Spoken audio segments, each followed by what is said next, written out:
My fiancé told me his best friend was like a sister to him, but then I found out they smashed multiple times. Now I feel like I'm being gaslit into thinking that I'm jealous and manipulative for wanting to keep them apart.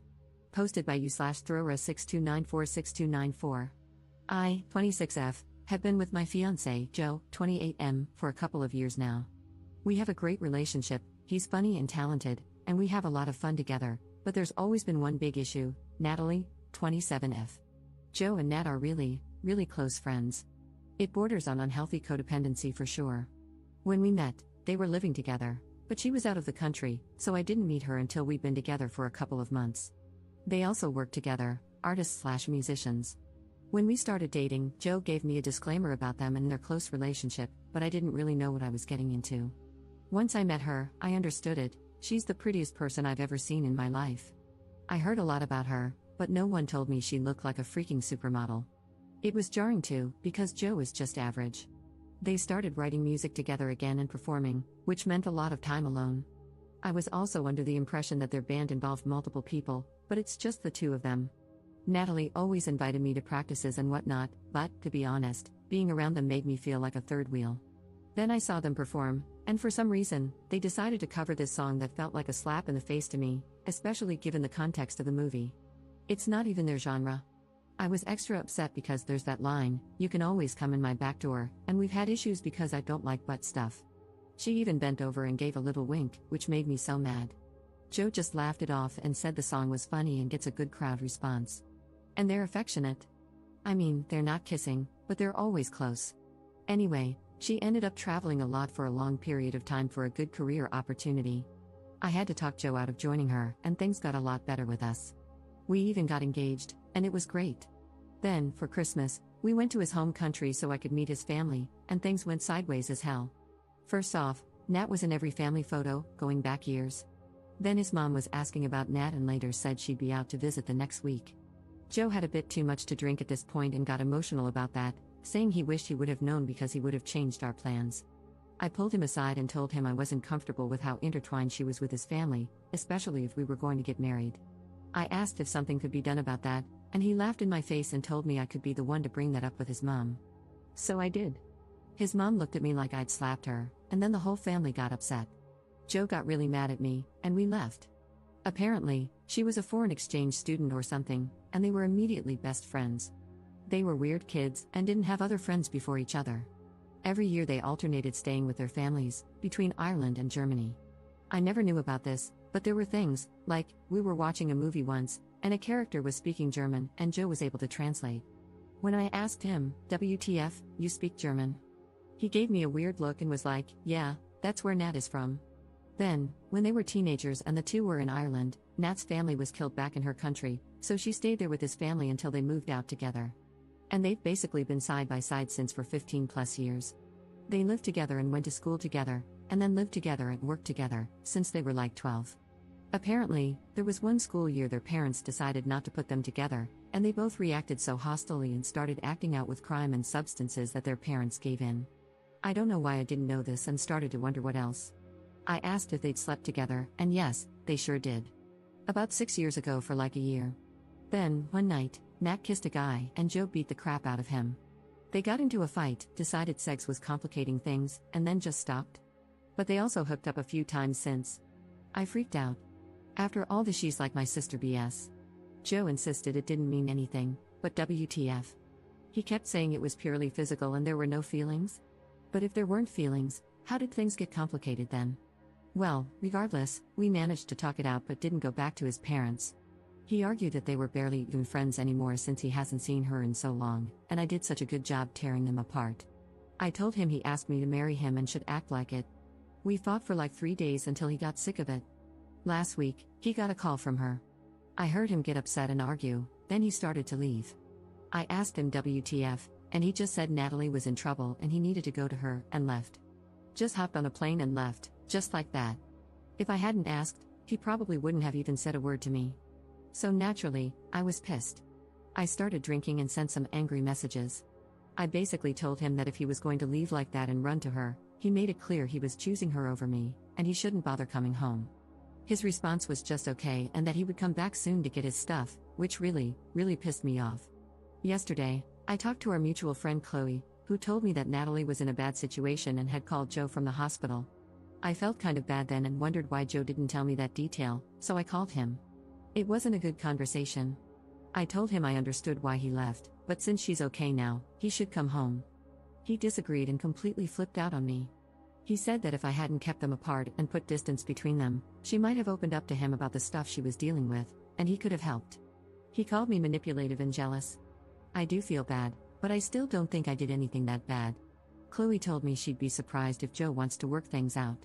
I love him, but this situation is so weird. I just want some advice. Is our relationship salvageable? Is what I did really that bad? Should we even bother, or should I just let him and Natalie do their weird not a real couple BS? Up in the comments. Just to clarify some things since I was a bit emotional when I first made the post. Joe and Natalie lived together this whole time up until a year ago when Joe and I got an apartment together, and it's been just the two of us living here. Natalie was upset at first but ultimately supported our relationship. She came over kind of frequently until I got weird about her being around so much, and then she took a step back. In August, she got the job opportunity, and Joe was originally supposed to go with her since they're a team, because of course they are. I didn't really think it was necessary. Joe said I could travel with them too, but I managed to talk him into staying back and trying to pursue some things on his own without being so attached to her. He got a real job but never seemed too happy with it. I think he just missed her a lot. We had this weird issue come up shortly before we got engaged in November. Natalie was back in town, and they met up privately. I'm not sure what happened, but Joe was upset afterward and mad at her, calling her selfish and whatnot. He had already asked my family for permission to propose to me. So when I talked to my sister, after we got engaged, she said she thought maybe Joe told Natalie he was going to propose and she tried to talk him out of it. Now, at this point, I think Joe maybe gave her an ultimatum, and her response was that he should marry me. I think it broke his heart. I knew they were friends for a very long time, and I knew she was close with his family. I just never knew the extent of this.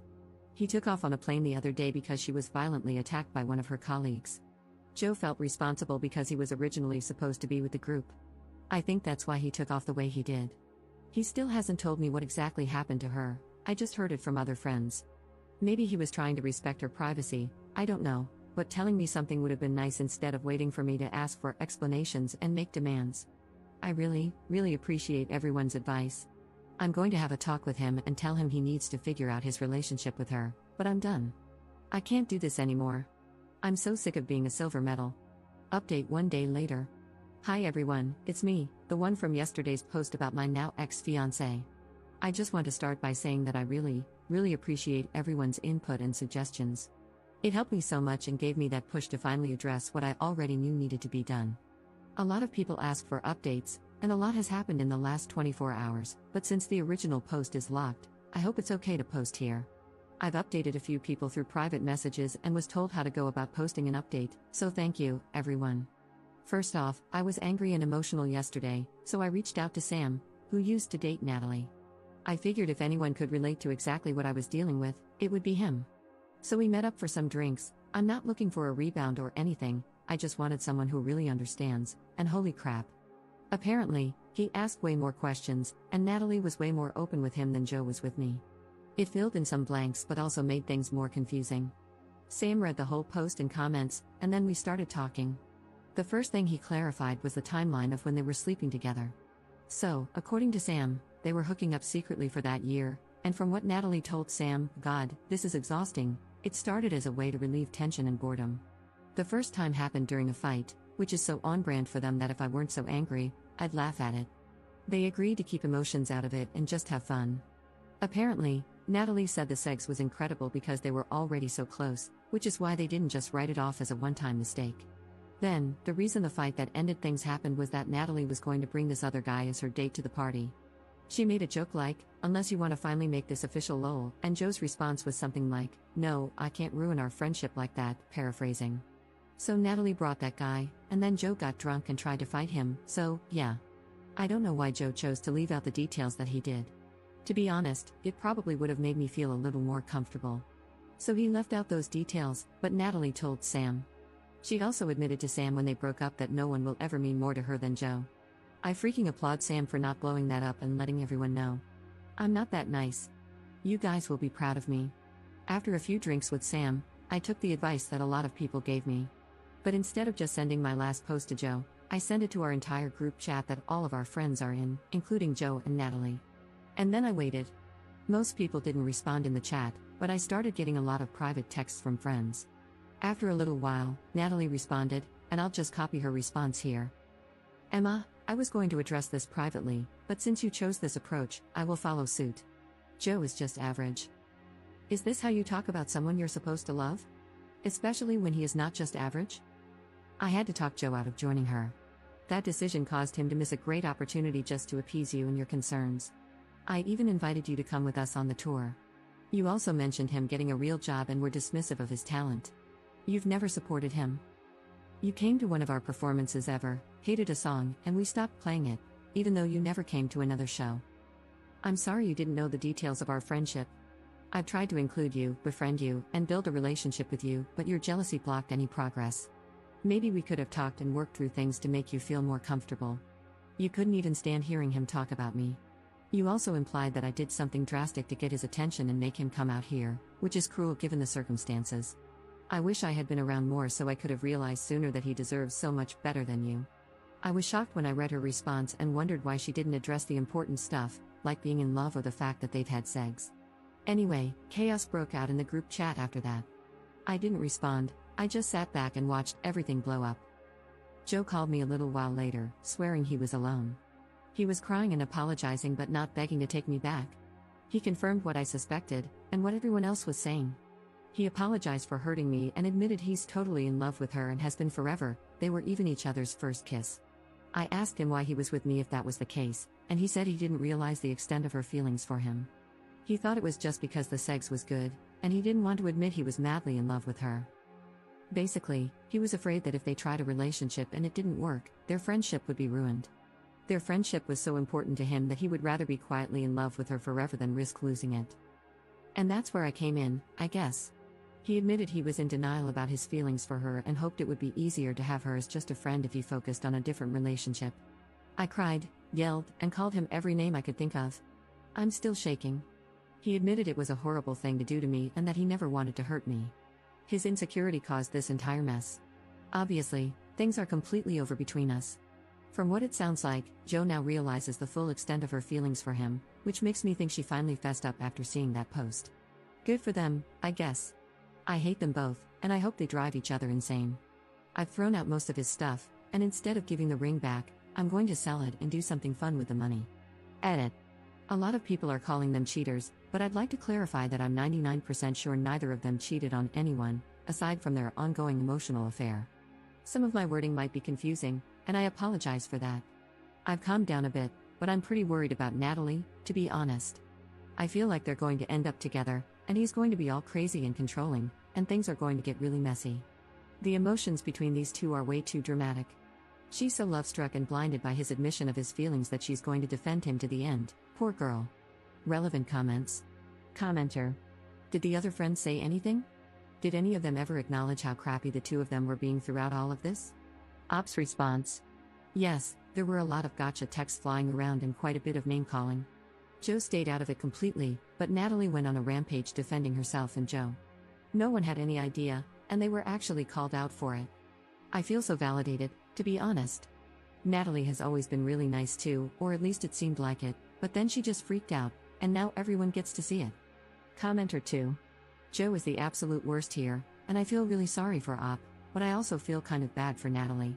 She liked Joe, told him, and he rejected her after they had essentially been in a relationship. That would suck. It sounds like she did try to be a supportive friend to their relationship, and Joe was the one screwing it all up, but she is being made out to be the homewrecker. It's not on her to tell Joe's new girlfriend about their past, that's on Joe. She tried, and failed, to move on, and it seems like she kept her distance. None of the issues Op has, apart from the song, which was a bad judgment call, have anything to do with things Natalie is doing now. Her main crime is being hot, which isn't fair.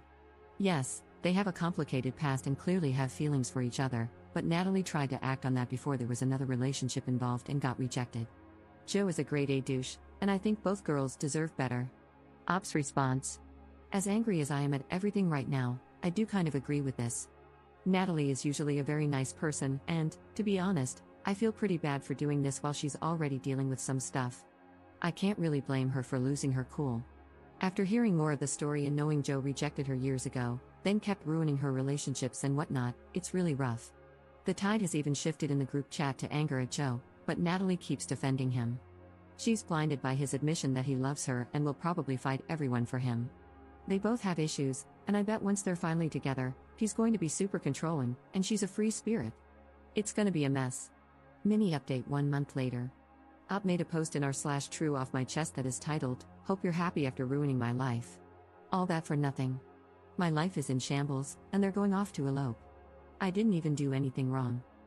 I was devastated after my fiancé left, missed some work, and then lost my job. My friends have abandoned me, I'm about to move back home, and I moved out here for nothing. I moved out here so he could use me to realize how in love with her he is. I heard they're running away to elope. I hope they die. Second update 10 months later. Hi everyone, I'm sure some of you remember my original post. I don't know if anyone cares, but with the new year, I've been thinking about 2023 and everything, so I thought I'd post an update. To be honest, I kind of spiraled after everything that happened and did some stupid things. But I moved back home, started working on myself, and I'm doing a lot better. I realized I should avoid relationships for a while, and that's been good for me to focus on myself. I've come to understand a lot about my identity, my sexuality, and what I want in life. I realized I had to be kind of messed up to put up with everything I went through. I'm planning to maybe go back to school this year to finish my degree. I asked some old mutual friends since Joe and Natalie aren't on social media. Apparently, they're doing well, they got married, moved back to Ireland, and Natalie has a nice, fancy job now at Joe's family's company. He's doing something like teaching horse riding or archery or whatever, and they bought a house.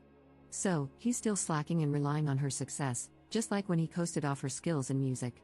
For some reason, she's okay with it. One of our friends made a joke about him being a trophy husband, which is laughable when she should be the trophy, but whatever. That's life, I guess. Sometimes crappy people get happy endings. Up in the comments. They're not even making music anymore, well, except for fun. Turns out they were pretty much using it as an excuse to be in each other's lives, and now that they're married, they don't need the excuses. I'm mad all over again just thinking about them, so never mind. Editor's note. There is supposedly a deleted account that belonged to Natalie that replied in the comments of the last update, but it's unclear whether it was actually her. Op mentioned that some of the details were correct, which is also strange, but not all of them. This was the comment, "This is Natalie." My friend sent me a link to this post, and I made an account just to feed the trolls and kill some boredom. I'm not going to share all the details of my life with the world here, she's already done a good job of that. But reading this all over again has me fired up. You have a very unreliable narrator on your hands. Joe isn't slacking or coasting off my success, and he never did. I'm not sure why she keeps saying that. He put as much effort and talent into our music as I did, not to mention being my inspiration and constant support. We still make music for fun. It's not like he forced me into some nepo baby office job. I've explored my hobbies, I found what I'm good at, and I found what I like. I really enjoy my job at the company, and it puts my skills to good use. Joe is not slacking. This is the same mentality she used to have, that unless someone is wearing a tie and going to meetings all day, it's not a real job, says the barista. I don't care that she's a barista, just an ironic note. I love seeing him happy and working outdoors like he always wanted. I love being a boss beach. There's been lots of confusion about my childhood. My parents died in an accident when I was 17, nearly 18. Yes, I have other family, but I'm not as close to them. I chose to stay with my true support system after that, and they've always been there for me. I made attempts throughout their relationship to be friends with her. I tried to reach out after everything, even after the group chat, the posts, etc., to see how she was doing, if she wanted to talk, and I even offered to answer any questions Joe agreed to. She basically screamed threats at me, so I decided, never mind. We're child-free. There are lots of weird comments wishing regret, misery, and 3 kids on me along with heaps of drama. I'm not a dramatic person, that's why I didn't rush to defend myself earlier or stir things up by sharing everything Op has said and done. All I wanted is what I have now, living near my, Joe's, family again with happy pets and a happy husband. Frankly, it's no one's business, but reading some comments here made me defensive about the man I love. Our wedding was perfect. It wasn't really eloping like she says. We went home and had a quiet wedding with about 20 people near a lake in Ireland we spent time at together as kids. It was perfect and beautiful and everything I wanted. Cheers.